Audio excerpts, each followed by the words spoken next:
That right there is one of the tastiest, most tender pieces of meat.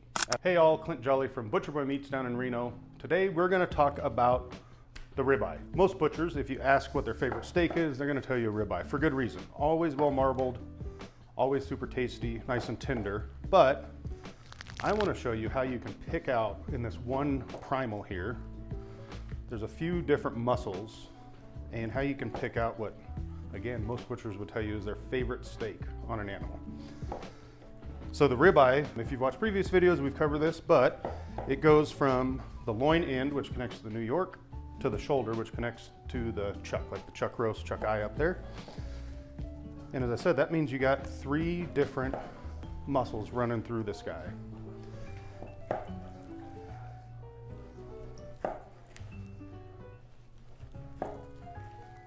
So those 3 muscles, if we go end to end, right? I just cut that down into steaks. This would be where the New York connects to the New York. This is where it connects to the chuck, up near the shoulder.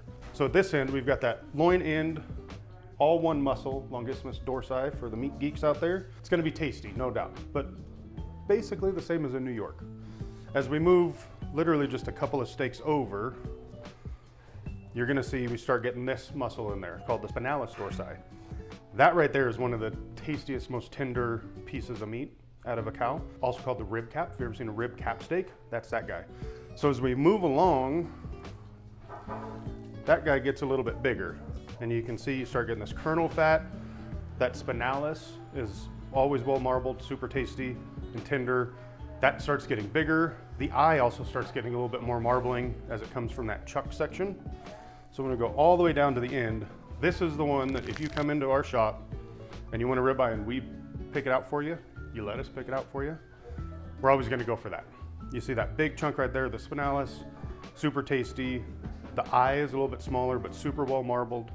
And just that whole steak, it's not the prettiest, but it's always the best out of that rib. So again, as your favorite local butcher, come on down, ask us to see the difference in the case. If you ask us for our opinion, most of us are gonna point you to that guy. Doesn't look as pretty as this guy maybe, but it's gonna eat way better. And that's his trick, picking out a good ribeye. Thanks for watching.